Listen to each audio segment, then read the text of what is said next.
Salut tout le monde, aujourd'hui on va pêcher le brochet. Pour tout vous dire, je sors du travail, donc on fonce parce que là on est en automne et donc forcément la nuit tombe très vite. On va voir si la technique aujourd'hui que je vais utiliser va bien fonctionner ou pas, parce qu'en fait je suis allé sur ce spot hier avec des gros leurres, en tout cas ce qu'on peut considérer comme du big bait, et ça n'a pas forcément fonctionné. Or j'ai remarqué pas mal d'alevins en fait hier, de très petite taille, de 5-6 cm, et donc aujourd'hui j'y retourne avec un ensemble beaucoup plus light pour voir si ça peut changer les choses. On se retrouve au bord de l'eau, c'est parti.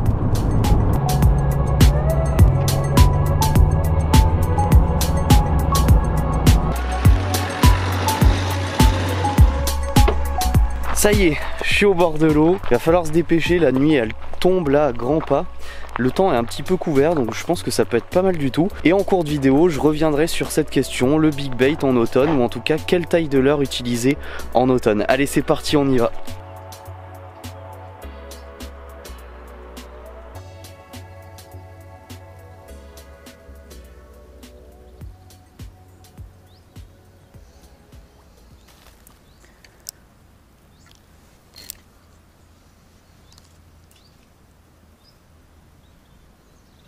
Poisson.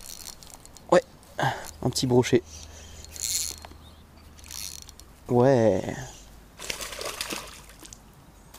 J'ai mon épuisette juste derrière. Touc.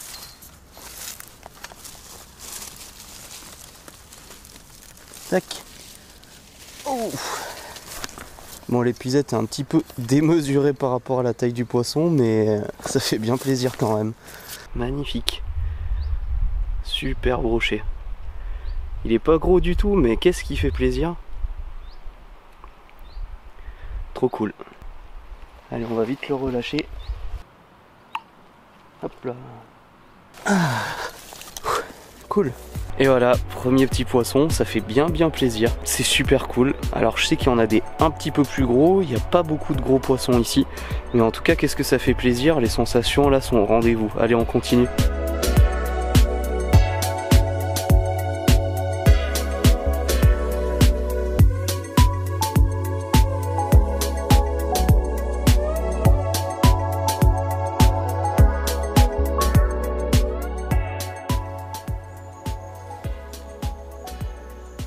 Oh, à manquer, je l'ai bien vu. Ils sont aussi à nos pieds, donc ils sont un peu de partout, donc c'est plutôt très bien, une très bonne nouvelle.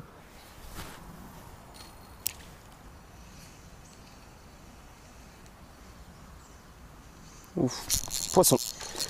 Oh là là, il s'est décroché, putain, ça avait l'air d'être très joli. Je sais pas si vous avez vu le remous, mais ça avait l'air d'être beau là quand même. Hein. Waouh. Voilà, on approche une zone où il y a plein d'herbiers, donc là je suis vraiment obligé de pêcher en texan, sinon je vais mal pêcher. Donc bon, j'espère juste que je vais pas trop décrocher si j'ai des touches. Poisson. Ouf. Ouf. Oh, le combat. Alors je sais pas si c'est joli, mais en tout cas il me fait un combat de malade. Waouh, mais le combat de fou. Il s'est tanké. Oh là là, il est pas gros, mais il m'a fait un combat de fou furieux. Avec cette canne là, magnifique. Ah, il s'est décroché. Ah, je suis dégoûté. Ah, je l'ai mal géré là sur la fin. J'ai vu qu'il allait faire une chandelle et la tension de ma ligne s'est détendue. Et du coup, forcément, le poisson se décroche quoi. Mais en tout cas, le combat, incroyable. Il faisait 40 cm, il m'a éclaté quoi. Il n'y a pas d'autre mot, il m'a éclaté. Ah non. Ouais, poisson. Oh, il a jailli. Ah, c'est un petit, mais encore une fois, il me fait un combat de fou. Ah, il est tout petit. On va le dropper. Hop là. Là, il l'a complètement gobé le leurre. Excellent, quoi. Tout petit brocheton. Pas très gros encore, mais bon, on va vite le relâcher justement pour vite le laisser retourner dans son milieu. Allez, vite. Il veut rester dans l'épuisette. Non, il va repartir. Hop là. Hop, il est reparti comme une bombe. Ah, ça fait plaisir. Bon de terminer sur un petit broc. Enfin, terminé. C'est pas tout à fait fini. On va quand même réessayer un petit peu. Bon, c'est tout petit, hein, mais c'est fun quoi.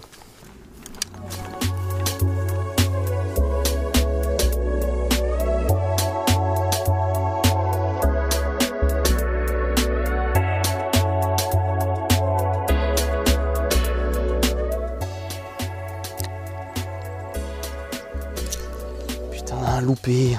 Oh. Non, il m'a coupé mon leurre. Coupé net. Oh, putain.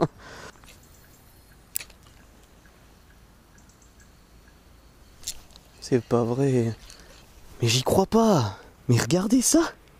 Mais là, il m'a carrément enlevé mon leurre, quoi. Mais c'est quoi ce délire? Je pense que c'était peut-être le coup de trop, j'en tremble, quoi. C'est... J'arrive même pas à monter mon leurre. Je vais essayer de reprendre mes esprits. Tac.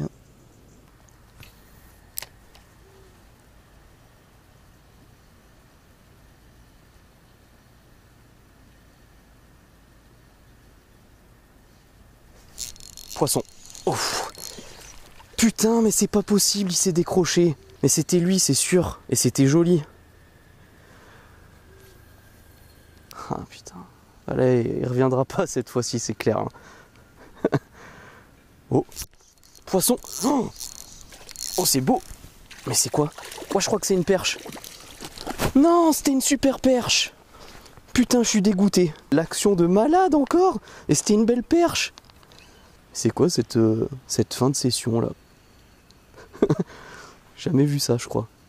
Bon, vous devez plus voir grand chose, hein, parce que la GoPro aime pas trop quand il fait sombre. Mais il reste quelques lueurs de soleil, donc je vais faire encore quelques lancers. Et on se retrouve juste après, au chaud, avec de la lumière, pour parler taille de leurre en automne pour la pêche du brochet.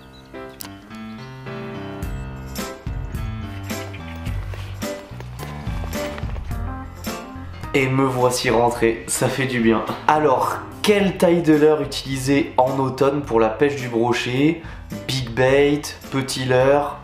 C'est la grande question et aujourd'hui je vais essayer de vous donner mon avis. Juste avant ça, si vous aimez ce qu'on fait, n'hésitez vraiment pas à cliquer sur la petite cloche de notification quand vous vous abonnez ou même si vous êtes déjà abonné, ça fonctionne aussi.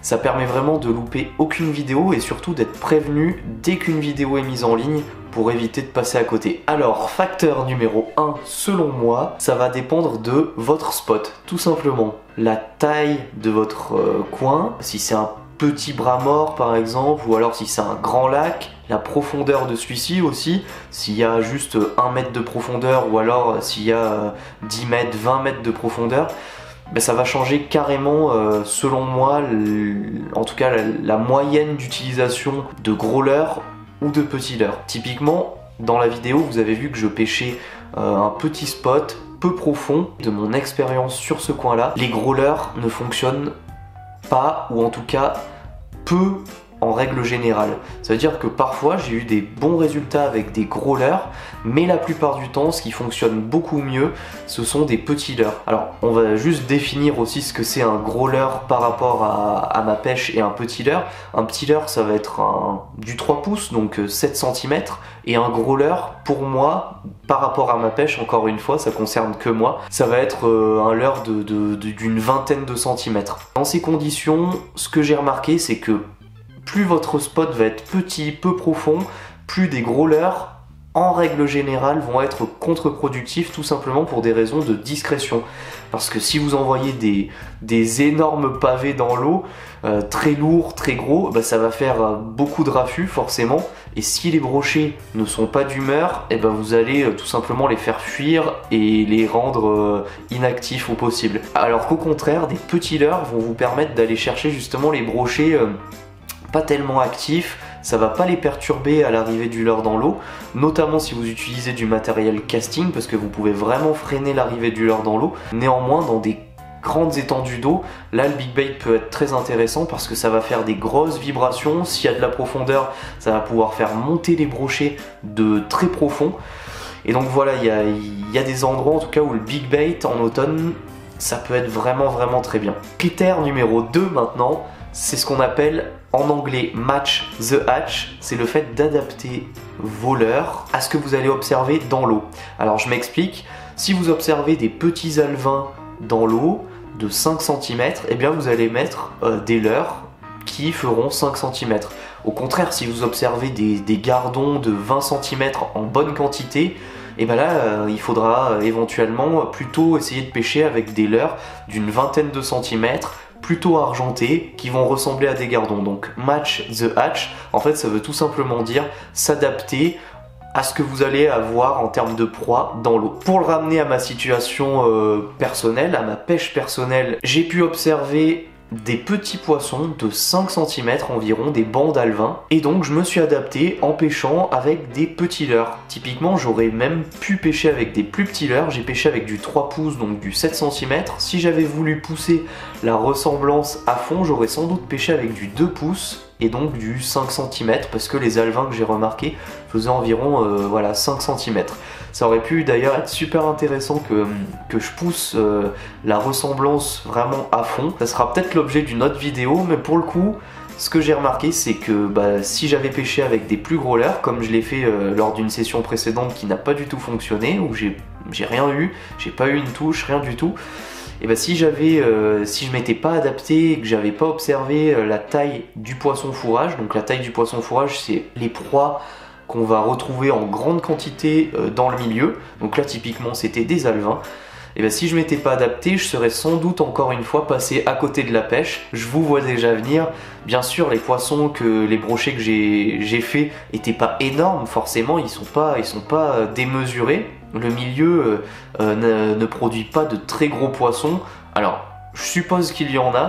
Il doit pas y en avoir beaucoup, mais des poissons déjà de 70 cm dans ce spot là, c'est déjà un super beau poisson. C'est aussi le but de cette adaptation, c'est aussi que vous allez vous adapter à la taille des brochets qui sont présents dans votre typologie de milieu. Parce que forcément, si vous pêchez dans des grands lacs avec des brochets spécimens, c'est-à-dire des très gros brochets, ou par exemple des brochets de 90 cm, c'est pas la norme mais presque, forcément il va falloir vous adapter, et dans ces milieux-là, on retrouvera peut-être plus de grosses proies, et donc forcément, pêcher avec des gros leurres, ça aura plus de pertinence. Dernier point, le troisième, c'est de vous adapter à la saison, mais de façon intelligente. Je m'explique. On est en automne, certes, mais les poissons n'ont pas de calendrier, c'est-à-dire qu'ils ne savent pas qu'à partir de telle date, c'est l'automne, puis après l'hiver, puis après le printemps. Ils s'adaptent vraiment par rapport à la température de l'eau, aux conditions météorologiques, etc.